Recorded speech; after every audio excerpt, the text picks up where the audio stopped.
The signature of love Meera ഭാഗം 46. ആരാണിവൾ? മീരയുടെ മനസ്സിൻ്റെ തന്ത്രികളിൽ ആ ചോദ്യം ഒരു പ്രകമ്പനം പോലെ മുഴുങ്ങിക്കൊണ്ടേയിരുന്നു. അതിനൊരുത്തരം തിരയും മുൻപേ ആ പെൺകുട്ടി ശരവേഗത്തിൽ ഓടി വന്ന് അവളെ പുണർന്നു. അപ്രതീക്ഷിതമായ ആ ആശ്ലേഷത്തിൽ, അതിനെ തുടർന്നു വന്ന ചുംബന മഴയിൽ മീരയുടെ ഉള്ളിലെ അണക്കെട്ടുകൾ തകർന്നു. അവളുടെ സ്പർശനത്തിന് ഒരു മാന്ത്രിക ശക്തി ഉണ്ടായിരുന്നു. കാലങ്ങളായി മീര തൻ്റെ ആത്മാവിൻ്റെ ആഴങ്ങളിൽ ലോകത്തിൽ നിന്ന് ഒളിപ്പിച്ചു സൂക്ഷിച്ച മാതൃത്വത്തിൻ്റെ ആ തനിമയാർന്ന മഹനീയ ഭാവം പെട്ടെന്ന് പുറത്തേക്ക് വരാൻ വെമ്പൽ കൊണ്ടു. അവളുടെ നെഞ്ചിൽ ഒരവാച്യമായ നൊമ്പരം പടർന്നു. ഒരു നീരുറവ പൊട്ടിയൊഴുകാൻ കാത്തു നിൽക്കുന്നത് പോലെ, മുലപ്പാൽ ചുരത്താൻ തുടിക്കുന്നത് പോലെ ഒരനുഭവമായിരുന്നു മീരയുടേത്. ഈശോയെ, എൻ്റെ കൊച്ച്, ഞാൻ ജന്മം നൽകിയ എൻ്റെ പൊന്നുമോൾ, ഒരിക്കൽ പോലും കാണാൻ സാധിക്കാത്ത, എന്നാൽ ഒരു നിമിഷം പോലും മറക്കാൻ കഴിയാത്ത എൻ്റെ ഡാനിയുടെ കുഞ്ഞ്. ആ വാക്കുകൾ ഒരു മന്ത്രം പോലെ അവളുടെ ഉള്ളിൽ മന്ത്രിച്ചു. കൊടുങ്കാറ്റിൻ്റെ ഇരമ്പലോടെ, കാലങ്ങളുടെ കാത്തിരിപ്പിൻ്റെ ആർത്തിയോടെ അവൾ അമേലയെ വാരിപ്പുണർന്നു. അവളെ തൻ്റെ നെഞ്ചിലെ ചൂടിലേക്ക് അമർത്തിപ്പിടിക്കുമ്പോൾ ഈ ലോകം മുഴുവൻ തന്നിലേക്ക് വന്നു ചേർന്ന എല്ലാ ശൂന്യതയും നിറയപ്പെട്ട അനുഭൂതിയായിരുന്നു മീരയുടേത്. അവൾ വീണ്ടും വീണ്ടും അമേലയെ തന്നിലേക്ക് മുറുകെ ചേർത്തുകൊണ്ടേയിരുന്നു. ഇനിയൊരിക്കലും ഒരു ശക്തിക്കും അവളെ തന്നിൽ നിന്നും വേർപെടുത്താനാകില്ല എന്ന് ലോകത്തോട് വിളിച്ചു പറയുന്നത് പോലെ ഇത് മാതൃത്വത്തിൻ്റെ മാത്രം അനുഭൂതിയാണ്. പതിറ്റാണ്ടുകൾ കടന്നുപോയാലും താൻ ജന്മം നൽകിയ കുഞ്ഞിൻ്റെ ഗന്ധമറിയുമ്പോൾ, അതിൻ്റെ സ്പർശനമറിയുമ്പോൾ ഒരമ്മയുടെ ഉള്ളിൽ പടരുന്ന ദിവ്യമായ പ്രകാശം, ഈ പ്രപഞ്ചത്തിൽ ഒന്നിനും പകരം വയ്ക്കാനാകാത്ത അതിലോലമായ, എന്നാൽ പ്രപഞ്ചത്തോളം ശക്തിയുള്ള മാതൃഭാവം. മീര നെഞ്ചിൽ പാൽ കിനിയുന്ന നോവിൻ്റെയും സുഖത്തിൻ്റെയും ആ സുരഭില നിമിഷത്തിൽ സ്വന്തം മകളെ നെഞ്ചോട് ചേർത്ത് കണ്ണീർ വാർക്കുകയായിരുന്ന മീര ആ ശബ്ദം തിരിച്ചറിഞ്ഞു. ആ ഒരൊറ്റ വിളിയിൽ അവളുടെ ലോകം നിശ്ചലമായി. അതെ, അതവനാണ്, ഡാനി. അതുവരെ അവളുടെ മനസ്സിൻ്റെ ആഴങ്ങളിൽ മയങ്ങിക്കിടന്ന അവൾ തന്നെ ചങ്ങലക്കിട്ടിരുന്ന പല വികാരങ്ങളും അതിൻ്റെ സകല അതിർവരമ്പുകൾ ലംഘിച്ചുകൊണ്ട് പുറത്തേക്ക് കുതിക്കുന്നത് അവൾ അറിഞ്ഞു. കിച്ചു വേറൊരു വിവാഹം കഴിച്ചു എന്നറിഞ്ഞ നിമിഷത്തിൽ എന്നേക്കുമായി മരിച്ചുപോയെന്ന് കരുതിയ അവളുടെ മനസ്സിൻ്റെ അഗാധമായ ഇരുട്ടറിയിൽ കാലങ്ങൾക്ക് ശേഷം പ്രണയത്തിൻ്റെ നിലാവിളിച്ച് നിറച്ചവൻ, എത്ര വേണ്ടെന്ന് വെച്ചിട്ടും എത്ര നിഷേധിച്ചിട്ടും അവനിലെ പ്രണയത്തിൻ്റെ ആഴക്കടലിൽ ഒന്ന് മുങ്ങിക്കുളിക്കുവാനും ആ നെഞ്ചിലെ ചൂടിൽ ചേർന്ന് നിന്ന് പ്രണയത്തിൻ്റെ ആ മാധുര്യം ആസ്വദിക്കാനും വെമ്പൽ കൊണ്ട തൻ്റെ മനസ്സിനെ ലോകം കാണാതെ ഹൃദയത്തിൻ്റെ ഏറ്റവും സുരക്ഷിതമായ കോണിൽ ഒളിപ്പിച്ച് അവൾ ഇത്ര കാലവും ജീവിച്ചു. അവനെ ഒന്ന് കണ്ടാൽ, ആ മിഴികളിലേക്കൊന്ന് നോക്കിയാൽ, ഇതുവരെയുള്ള തൻ്റെ സകല നിയന്ത്രണങ്ങളും താൻ ഇതുവരെ കാത്തു സൂക്ഷിച്ച പ്രതിരോധ മതിലുകളും തകർന്നടിയുമെന്ന തിരിച്ചറിവിൽ മീര വെന്തുരുകി. ഭയം അവളെ വല്ലാതെ വരിഞ്ഞു മുറുക്കി. അവൾ മനസ്സിനെ കഠിനമാക്കി. വിറയ്ക്കുന്ന കൈകളാൽ കൂടുതൽ സ്നേഹത്തോടെ അമേലിയെ വാരിപ്പുണർന്നു. അമ്മേ. അമേലിയുടെ മൃദുവായ സ്വരം മീരയുടെ ചെവിയിൽ അമർന്നു. മീരയുടെ ഉള്ളിലെ കൊടുങ്കാറ്റിനെ തിരിച്ചറിഞ്ഞതുപോലെ അമേലി അവളുടെ ചെവിയിൽ മറ്റാരും കേൾക്കാതെ ഒരു രഹസ്യം പോലെ മന്ത്രിച്ചു. എൻ്റെ പപ്പയെ ഒന്ന് നോക്കിക്കൂടെ? എൻ്റെ പപ്പ ഇപ്പോഴും ജീവനോടെ ഇരിക്കുന്നത് തന്നെ അമ്മയെ ഒന്ന് കാണാനാണ്. കുഞ്ഞുനാളിൽ ഞാൻ ആ നെഞ്ചിൽ കിടന്നുറങ്ങുമ്പോൾ ആ ഹൃദയമിടിപ്പുകൾക്കിടയിൽ മന്ത്രിക്കുന്ന അമ്മയുടെ പേര് എനിക്ക് വ്യക്തമായി കേൾക്കാനാകുമായിരുന്നു. ഇപ്പോഴും അതേ പേര് തന്നെയാണ് ആ ഹൃദയം പറയുന്നത്. അമ്മയ്ക്കറിയാമോ അത് ആരുടെ പേരാണെന്ന്? ആ ചോദ്യത്തോടെ അമീലെ ഒരു നിമിഷം നിർത്തി. മീരയിൽ നിന്നും പിടഞ്ഞു മാറി ആ കണ്ണുകളിലേക്ക് ആഴത്തിൽ നോക്കിക്കൊണ്ട് അവൾ തുടർന്നു. അത് എൻ്റെ ബയോളജിക്കൽ അമ്മയുടെ പേരല്ല, എന്നെ നൊന്ത് പ്രസവിച്ച എൻ്റെ സ്വന്തം മീരമ്മയുടെ പേരാണത്. അമേലിയയുടെ ആ വാക്കുകൾ മീരയുടെ ഹൃദയത്തിൽ ഒരു മിന്നൽ പിണർ പോലെ പതിച്ചു. അവളുടെ സകല പ്രതിരോധങ്ങളും ആ ഒരൊറ്റ നിമിഷത്തിൽ തകർന്നടഞ്ഞു. ഇല്ല മോളെ, നിന്റെ ഡാഡിയെ സ്നേഹിക്കാൻ ഈ അമ്മയ്ക്ക് കഴിയില്ല. ഈ ജന്മം എൻ്റെ സ്നേഹം മുഴുവൻ കിച്ചുവിനോടൊപ്പമാണ്. ഡാനി, അവൻ എന്നെ ഒരുപാട് സ്നേഹിക്കുന്നുണ്ടാകും. പക്ഷേ നിന്റെ ഡാഡിയെപ്പോലെ ഒരാളെ പ്രണയിക്കണമെങ്കിൽ അതിനുള്ള പരിശുദ്ധി ഇന്നും ഈ മനസ്സിൽ ബാക്കിയുണ്ടോ എന്നെനിക്കറിയില്ല. എൻ്റെ ചിന്തകൾ നിറയെ കിച്ചുവാണ്. ആ സ്ഥാനത്ത് മറ്റൊരാളെ പ്രതിഷ്ഠിക്കാൻ എനിക്കാകില്ല. മറ്റാർക്കും പകരക്കാരനാകേണ്ടവനല്ല എൻ്റെ ഡാനി. അവൻ അത്രമേൽ ഉന്നതനാണ്. മനസ്സുകൊണ്ട് ഒരുപാട് ഉയരങ്ങളിൽ നിൽക്കുന്നവൻ. യാഥാർത്ഥ്യങ്ങളിൽ നിന്നും സ്വന്തം മനസാക്ഷിയിൽ നിന്നും ഒളിച്ചോടാൻ ശ്രമിക്കുന്ന ഒരു പാവഹൃദയത്തിൻ്റെ തേങ്ങലായിരുന്നു മീരയുടെ ആ വാക്കുകൾ. മീര. വീണ്ടും ഒരിക്കൽ കൂടി ഡാനിയുടെ ശബ്ദം അവിടെ മുഴങ്ങി. ഇത്തവണ ആ ശബ്ദം കൂടുതൽ ആർദ്രമായിരുന്നു. ആ ശബ്ദത്തിൽ തങ്ങി നിന്ന വേദനയുടെ ആഴം ചുറ്റുമുള്ളവരുടെ ഉള്ളു പൊള്ളിച്ചു. ഡാനി, നീ എന്നെ തേടി വരരുതെന്ന് ഞാൻ നിന്നോട് പറഞ്ഞിരുന്നില്ലേ? നീ ആ വാക്ക് തെറ്റിച്ചു. എനിക്ക് നിന്നെ കാണണ്ട. അമേലിയയിൽ നിന്നും അടർന്നു മാറി തൻ്റെ ഹൃദയം ഒരു കല്ലാക്കി മാറ്റാൻ ശ്രമിച്ചുകൊണ്ട് മീര പറഞ്ഞു. അവളുടെ വാക്കുകളിൽ ദേഷ്യത്തെക്കാൾ കൂടുതൽ സ്വയം നിയന്ത്രിക്കാനുള്ള വെമ്പലായിരുന്നു നിറഞ്ഞിരുന്നത്. ഇല്ല മീര, ഞാൻ നിനക്ക് തന്ന വാക്ക് ഒരിക്കലും തെറ്റിച്ചിട്ടില്ല. എനിക്ക് വേണ്ടി നിന്നെ കാണാൻ വരില്ല എന്ന് മാത്രമാണ് ഞാൻ നിനക്ക് വാക്ക് തന്നിരുന്നത്. പക്ഷേ ഇന്ന് എൻ്റെ മകൾ അമേലിയയ്ക്ക് വേണ്ടി, എൻ്റെ മിറയ്ക്ക് വേണ്ടി എനിക്കിവിടേക്ക് വരേണ്ടി വന്നു. നെഞ്ചിൽ പതഞ്ഞു പൊങ്ങുന്ന പ്രണയത്തെ ആരും കാണാത്ത ഒരു കല്ലറയിൽ കുഴിച്ചു മൂടുമ്പോൾ ഡാനി എന്ന മനുഷ്യൻ ഉള്ളിൽ മരിക്കുകയായിരുന്നു. കാലങ്ങൾക്ക് ശേഷം തൻ്റെ പ്രാണനായവളെ മുന്നിൽ കാണുമ്പോൾ അവളെ ഒന്ന് ചേർത്ത് പിടിക്കാനും ആ നിറയിൽ സ്നേഹത്തോടെ ഒന്ന് ചുംബിക്കാനും കൊതിച്ച ആ മനസ്സ് വികാരങ്ങൾ പുറത്ത് കാട്ടാനാവാതെ മരവിച്ചു പോയി. ഡാനി, ഇവൾ നിൻ്റേതല്ല. നിനക്ക് ആഗ്രഹിക്കാനേ പറ്റൂ. എത്ര വാരി പുണരാൻ ശ്രമിച്ചാലും അവൾ ദൂരേക്ക് അകന്നു പോയിക്കൊണ്ടേയിരിക്കും. പിടിച്ചു വാങ്ങാൻ കഴിയുന്ന ഒന്നല്ലല്ലോ സ്നേഹം. ഡാനിയുടെ വിങ്ങുന്ന മനസാക്ഷി അവനെ ആശ്വസിപ്പിക്കാൻ വിഫലമായി ശ്രമിച്ചുകൊണ്ടേയിരുന്നു. ആ നിശബ്ദതയെ ഭേദിച്ചുകൊണ്ട് സിസ്റ്ററുടെ ചോദ്യമുയർന്നു. നിങ്ങൾ ആരാണ്? എന്തിനാണ് മീരയെ തേടി ഇവിടേക്ക് വന്നത്? തനിക്ക് അപരിചിതനായ മനുഷ്യരോടെന്ന പോലെ ഡാനിയെ നോക്കി സിസ്റ്റർ ചോദിച്ചു. ആ ചോദ്യം ഒരു മറുപടിക്കായി ആ വായുവിൽ തങ്ങി നിന്നു. അതിന് മറുപടി ഞാൻ പറയാം. അലോഷിയുടെ ശബ്ദം ആ പരിസരമാകെ മുഴങ്ങി. സിസ്റ്റർ ഭാവന, ഈ കുഞ്ഞുങ്ങളെ മഠത്തിനുള്ളിലേക്ക് കൂട്ടിക്കൊണ്ടുപോകൂ. അവർക്ക് കഴിക്കാനോ കുടിക്കാനോ എന്തെങ്കിലും വേണമെങ്കിൽ അവർക്ക് കൊടുക്ക. എനിക്ക് ഇവരോടൊന്ന് സംസാരിക്കണം. അലോഷി പറയാൻ പോകുന്നത് കുട്ടികൾ കേൾക്കാൻ പാടില്ലാത്ത കയ്പുള്ള സത്യങ്ങളാണെന്ന് ഉറപ്പിച്ചുകൊണ്ട് സിസ്റ്റർ കുട്ടികളെ അവിടെ നിന്നും മാറ്റി. ആ കുഞ്ഞുങ്ങൾ കാഴ്ചവട്ടത്തു നിന്നും മാറിയതും സിസ്റ്റർ അലോഷിക്ക് നേരെ തിരിഞ്ഞു. അല്ല, നിനക്കെന്താ ഇവിടെ കാര്യം? ഇവിടെ നിനക്ക് പ്രിയപ്പെട്ടവർ ആരുമില്ലല്ലോ. എല്ലാ ബന്ധങ്ങളും ഉപേക്ഷിച്ചാണ് മീര നിന്റെ വീടിൻ്റെ പടി ഇറങ്ങിയത്. പിന്നെ എന്തിനാണ് ഈ തിരിച്ചുവരവ്? വാക്കുകൾ കൊണ്ട് നീ ഒരിക്കൽ ഇവരെ കൊന്നതാണ്. ഇനിയും ഇവരെ മരണത്തിലേക്ക് തള്ളിവിടാനാണോ നിന്റെ ഈ വരവ്? സിസ്റ്ററുടെ ആ ചോദ്യത്തിൽ അടക്കാനാകാത്ത കോപം നിഴലിച്ചു. നന്മയുള്ള മനസ്സുകൾക്ക് മരണമുണ്ടാകൂ സിസ്റ്റർ. എത്ര കൊന്നാലും ഇവർ മരിക്കില്ല. വീണ്ടും വീണ്ടും ഉയർത്തെഴുന്നേൽക്കും. മറ്റുള്ളവരെ വേദനിപ്പിച്ചു കൊല്ലാനായി മാത്രം. അലോഷി തൻ്റെ ഉള്ളിൽ നീറ്റൽ ഒളിപ്പിച്ചു പിടിച്ചുകൊണ്ട് മീരയെ വാക്കുകൾ കൊണ്ട് ക്രൂരമായി മുറിവേൽപ്പിക്കാൻ ശ്രമിച്ചു. നിർത്തടാ, ഇനിയൊരു വാക്ക് ഇവരെപ്പറ്റി മോശമായി പറയരുത്. പറഞ്ഞാൽ ഞാൻ ആരാണെന്ന് നീ അറിയും. സിസ്റ്റർ ദേഷ്യത്തോടെ അലോഷിയെ നോക്കി അലറി. വേണ്ടമ്മേ, അവൻ പറയട്ടെ. അതിനവന് അവകാശമുണ്ട്. സിസ്റ്റർ തെരേസ അലോഷിയെ തടയാൻ ശ്രമിച്ചപ്പോൾ മീര അതീവ ശാന്തതയോടെ പറഞ്ഞു. അവളുടെ ശാന്തത അലോഷിയെ കൂടുതൽ പ്രകോപിപ്പിച്ചു. അവകാശം? നിങ്ങൾ തരുന്ന ഒരവകാശവും എനിക്ക് വേണ്ട. ഞാനും നിങ്ങളും തമ്മിൽ ഇപ്പോൾ ഒരു ബന്ധവുമില്ല. എങ്കിലും എനിക്ക് പറയാനുള്ളത് പറഞ്ഞിട്ടേ ഞാൻ പോകൂ. നിങ്ങളൊരു പിശാചാണ്, കാമപിശാച്.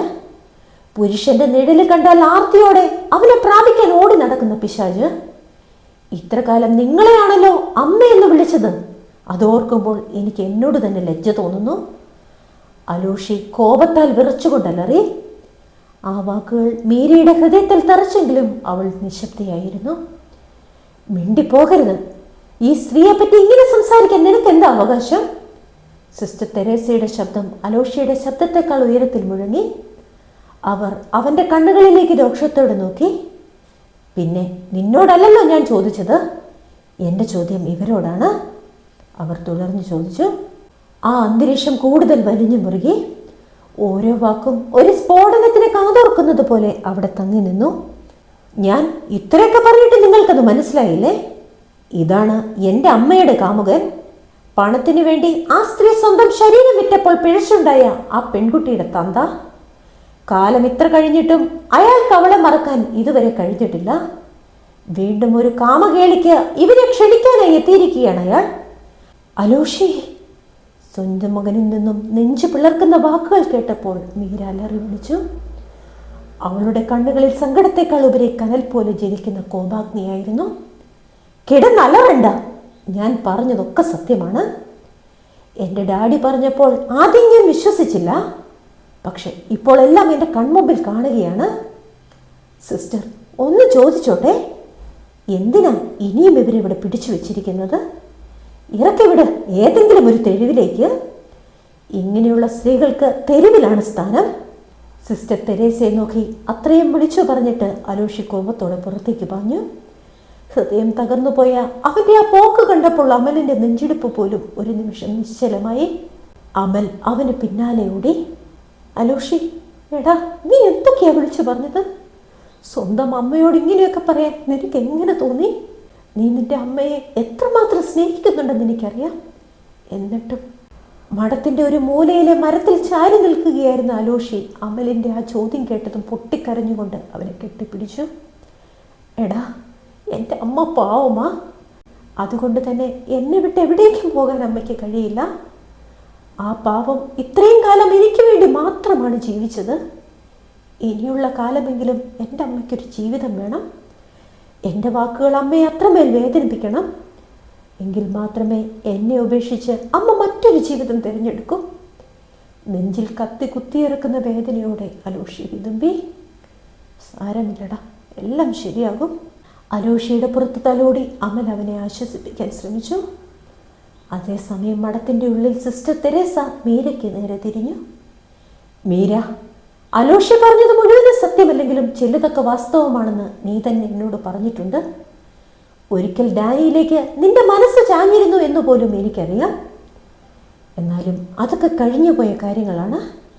പക്ഷേ ഇപ്പോൾ ഇയാൾ നിന്നെ തേടി വരുമ്പോൾ ഞാൻ എന്താണ് മനസ്സിലാക്കേണ്ടത്? നിന്റെ മകൻ പറയുന്നതെല്ലാം സത്യമാണെന്നാണോ? തറഞ്ഞു നിൽക്കുന്ന മീരയുടെ തോളിൽ പിടിച്ചു കുലുക്കിക്കൊണ്ട് സിസ്റ്റർ തെരേസ ചോദിച്ചു. മീരയുടെ മൗനം ആ അന്തരീക്ഷത്തെ കൂടുതൽ ഭയാനകമാക്കി. അമ്മേ, ജീവിതത്തിൽ ഏറ്റവും വലിയ പ്രതിസന്ധികളിലൂടെ കടന്നുപോയപ്പോൾ എനിക്ക് ആശ്വാസമായവനാണ് ഡാനി. അവനോട് പലപ്പോഴും അവാച്യമായ ഒരിഷ്ടം എനിക്ക് തോന്നിയിട്ടുമുണ്ട്. നന്മയുള്ള ഒരു മനുഷ്യനോട് തോന്നുന്ന പവിത്രമായ ആദരവും സ്നേഹവുമായിരുന്നു അത്. അല്ലാതെ എൻ്റെ മകൻ പറയുന്നത് പോലെ കാമത്തിൻ്റെ കറ പുരണ്ട ഒന്നായിരുന്നില്ല അത് പറയുമ്പോൾ മീരയുടെ വാക്കുകൾ ഇടറി. നെഞ്ചു പൊട്ടുന്ന കരച്ചിലോടെ മീര പതുക്കെ നിലത്തേക്ക് ഊർന്നിരുന്നു. അവളുടെ കണ്ണുനീർ ആ തറയിൽ വീണുടഞ്ഞു. മീര, വാക്കുകൾ കൊണ്ട് ആർക്കും മായാജാലങ്ങൾ തീർക്കാം. ഒരുപക്ഷെ നീ പറയുന്നത് സത്യമായിരിക്കാം. പക്ഷെ എനിക്കെപ്പോഴും മനസ്സിലാകാത്ത ചിലതുണ്ട്. ഇയാളുടെ ഈ വരവ് അത് ആ മകൾക്ക് വേണ്ടി മാത്രമാണെന്ന് എനിക്ക് തോന്നുന്നില്ല. നിന്നോടുള്ള പ്രണയം ഇയാളുടെ കണ്ണുകളിൽ ഞാൻ വ്യക്തമായി കാണുന്നുണ്ട്. ഇതുപോലൊരു പുണ്യസ്ഥാപനത്തിൽ നടക്കാൻ പാടില്ലാത്ത കാര്യങ്ങളാണിവ. മദറിൻ്റെ വാക്കുകളിൽ കഠിനമായ മൂർച്ചയുണ്ടായിരുന്നു. അമ്മേ, ഞാൻ ഹൃദയം നുറങ്ങുന്ന വേദനയോടെ മീര വിളിച്ചു. എനിക്കൊന്നേ പറയാനുള്ളൂ. നിന്റെ ഉള്ളിൽ അങ്ങനെ ഒരു ഇഷ്ടമില്ലെന്ന് നിനക്ക് ഉറപ്പുണ്ടെങ്കിൽ നീ തന്നെ ഇയാളെ പറഞ്ഞയക്കുക. ഞാൻ ചില തീരുമാനങ്ങൾ എടുത്തു കഴിഞ്ഞു. കുറച്ച് കഴിയുമ്പോൾ നിന്നെ കാണാൻ ഒരാൾ വരും. അയാൾക്ക് നിന്നെ ഇഷ്ടപ്പെട്ടാൽ ആ വിവാഹം ഞാൻ നടത്തും. സിസ്റ്ററിൻ്റെ ആ പ്രഖ്യാപനം കേട്ട് മീര ഞെട്ടലോടെ തല ഉയർത്തി. ആ കണ്ണുകളിൽ ഭയവും വെപ്രാളവും ഒരുമിച്ചിരമ്പി. എൻ്റെ ഈശോയെ, ഇനി ഞാൻ എന്തു ചെയ്യും? അവളുടെ ഉള്ളം പിടഞ്ഞു. സിസ്റ്റർ തന്നെ മറ്റൊരാൾക്ക് വിവാഹം കഴിച്ചു നൽകാൻ തീരുമാനിച്ചിരിക്കുന്നു. ഡാനിയെ പ്രണയിച്ചിട്ടില്ലെന്ന് ലോകത്തോട് വിളിച്ചു പറയുമ്പോഴും അതല്ല സത്യമെന്ന് തൻ്റെ മനസ്സ് 1000 വട്ടം ആവർത്തിക്കുന്നു. അവൻ അമേലേക്ക് വേണ്ടി മാത്രമാണ് വന്നതെന്ന് പറയുന്നുണ്ടെങ്കിലും അവൻ്റെ ആഴമുള്ള കണ്ണുകൾ തിരയുന്നത് തന്നെയാണെന്ന് മീര ഞെട്ടലോടെ തിരിച്ചറിഞ്ഞു. നെഞ്ചിലൊളിപ്പിച്ചു വെച്ച തൻ്റെ പ്രണയത്തെ പാടെ മറന്നുകൊണ്ട് മറ്റൊരാൾക്ക് കഴുത്ത് നീട്ടാൻ തനിക്ക് എങ്ങനെ സാധിക്കും? കിച്ചു, തനിക്കൊരിക്കലും സ്വന്തമാക്കാൻ കഴിയാത്ത ഒരു മിഥ്യയാണവൻ. അവനെ തേടിപ്പോകാൻ തനിക്കാവില്ല. അവന് ഇന്നൊരു കുടുംബമുണ്ട്, ഒരു ജീവിതമുണ്ട്. അത് തകർക്കാൻ താൻ ആരുമല്ല. എന്നാൽ ഡാനിയോടുള്ള ഇഷ്ടം തുറന്നു പറഞ്ഞാൽ അലോഷി തന്നെ വെറുക്കും. അവനെ തനിക്ക് എന്നേക്കുമായി നഷ്ടപ്പെടും. ഇനി ഞാൻ എന്ത് ചെയ്യും? മനസാക്ഷിയുടെ ഓരോരോ ചോദ്യത്തിന് മുൻപിൽ മീര നെഞ്ചുരുകി ദൈവത്തെ വിളിച്ചു. തുണയില്ലാത്തൊരു പെണ്ണിന് ആണിൻ്റെ തണലില്ലാതെ അധികകാലം മുന്നോട്ട് പോകാനാവില്ലെന്ന് കാലം അവളെ വീണ്ടും ഓർമ്മിപ്പിക്കുകയായിരുന്നു. മീര. ഡാനിയുടെ ആ ശാന്തമായ ശബ്ദം വീണ്ടും ചെവിയിൽ പതിച്ചപ്പോൾ മീര പതുക്കെ തല ഉയർത്തി നോക്കി. അപ്പോൾ ആ മുറിയിൽ അവളും ഡാനിയും മാത്രമായിരുന്നു. മറ്റെല്ലാവരും എപ്പോഴോ അവിടെ നിന്നും പോയി കഴിഞ്ഞിരുന്നു. പ്രണയവും വേദനയും നിറഞ്ഞ ആ നിശബ്ദതയിൽ അവർ പരസ്പരം നോക്കി നിന്നു. ഇനി ഡാനിയോട് സംസാരിക്കേണ്ട നിന്റെ മാത്രം ഉത്തരവാദിത്തമാണ് മീര. നുണകൾ കൊണ്ട് നിനക്കിനി ഒരു കൊട്ടാരം പണിയണ്ട. തുടങ്ങിക്കോളൂ. മീരയുടെ മനസാക്ഷി അവളെ പരിഹസിച്ചു കൊണ്ടിരുന്നു. ഡാനി പതുക്കെ അവൾക്കരികിൽ തറയിലേക്കിരുന്നു. അവൻ്റെ സാമീപ്യം അവളിൽ പഴയ കാലത്തെ ഓർമ്മകളുടെ വേലിയേറ്റമുണ്ടാക്കി. ആദ്യമായി യുദ്ധഭൂമിയിലെ ബംഗറിൽ വെച്ച് ഡാനിയെ കണ്ടുമുട്ടിയ നിമിഷം. അന്ന് ആ അപരിചിതൻ പകർന്നു നൽകിയ ധൈര്യവും കരുതലുമാണ് തന്നെ ജീവിപ്പിച്ചത്. ലേബർ റൂമിലേക്ക് കൊണ്ടുപോകുന്ന ആ അവസാന നിമിഷം വരെ നിഴലായി കൂടെ ഉണ്ടായിരുന്നവൻ. തൻ്റെ ജീവിതത്തിലെ ഓരോ കറുത്ത അധ്യായങ്ങളും വെളിച്ചമായി നിന്ന ആ മനുഷ്യനെയാണ് താനിപ്പോൾ വാക്കുകൾ കൊണ്ട് മുറിവേൽപ്പിക്കാൻ പോകുന്നത്. നന്ദിയില്ലാത്തവൾ എന്ന വിളിപ്പേര് തനിക്ക് ചേരുമെന്നോർത്തപ്പോൾ മീര ആകെ തകർന്നു പോയി. ഡാനി, എന്തിനാ ഈ അസ്തമയ സൂര്യനെ കാണാൻ നീ വീണ്ടും വന്നത്? ഞാൻ പറഞ്ഞിരുന്നതല്ലേ എന്നെ തേടി ഒരിക്കലും വരരുതെന്ന്. ഒരുവിധം ധൈര്യം സ്തംഭരിച്ച് മീര സംഭാഷണത്തിന് തുടക്കമിട്ടു. പക്ഷേ അവളുടെ ശബ്ദം വല്ലാതെ ഇടറുന്നുണ്ടായിരുന്നു. മീര, നീ ഒരിക്കലും എനിക്ക് അസ്തമയ സൂര്യനല്ല. എന്നും എപ്പോഴും എൻ്റെ ജീവിതത്തിൽ പ്രകാശം പരത്തുന്ന സൂര്യ തേജസ്സാണ് നീ. നീ ഇല്ലാത്ത ഓരോ നിമിഷവും ഞാൻ കടന്നു പോകുന്ന ആ കൂരിരുളിൻ്റെ വേദന എത്ര കഠിനമാണെന്ന് നിനക്കറിയാമോ? ഡാനിയുടെ വാക്കുകളിൽ വല്ലാത്തൊരു വിറയലുണ്ടായിരുന്നു. അവൻ അവളുടെ കണ്ണുകളിലേക്ക് നോക്കി തുടർന്നു. മീര, ഞാനൊരു കള്ളം പറഞ്ഞു. അതെനിക്ക് തിരുത്തി പറയണം. എന്ത് കള്ളം? എൻ്റെ ഡാനിക്ക് ഒരിക്കലും കള്ളം പറയാനാകില്ല. നീ സത്യമാണ്. വാക്കിലും പ്രവൃത്തിയിലും നീ എന്നും സത്യം മാത്രമായിരുന്നു. മീര തൻ്റെ മനസ്സിൽ പതിഞ്ഞ ഡാനിയുടെ ആ നന്മ നിറഞ്ഞ ചിത്രം വാക്കുകളിലൂടെ അവന് തന്നെ വരച്ചു കാട്ടുകയായിരുന്നു. അല്ല മീര, ഞാനൊരു കള്ളം പറഞ്ഞു. എൻ്റെ മകൾക്ക് വേണ്ടിയാണ് ഞാൻ നിന്നെ കാണാൻ വന്നതെന്ന് ഞാൻ സിസ്റ്ററിനോടും അലോഷിയോടും അതേ കള്ളം തന്നെ പറഞ്ഞു. പക്ഷേ അതല്ല സത്യം. ഞാൻ വന്നത് നിനക്ക് വേണ്ടിയാണ്. നിന്നെ ഒന്ന് കാണാൻ വേണ്ടി മാത്രമാണ്. നിന്നെ പിരിഞ്ഞു കഴിയുന്ന ഓരോ നിമിഷവും ഞാൻ അനുഭവിക്കുന്ന നരകം അവസാനിപ്പിക്കാൻ വേണ്ടിയാണ്. ഡാനിയുടെ ആ തുറന്നു പറച്ചിൽ കേട്ട് മീര സപ്തയായി ഇരുന്നു പോയി. അവളുടെ ഉള്ളിലെ പ്രണയവും ഭയവും ഒരുപോലെ ആളിപ്പടരാൻ തുടങ്ങുകയായിരുന്നു. The signature of love Meera തുടരും. അടുത്ത ഭാഗവുമായി ഉടൻ കാണും വരെ ബൈ, സ്റ്റേ സേഫ്.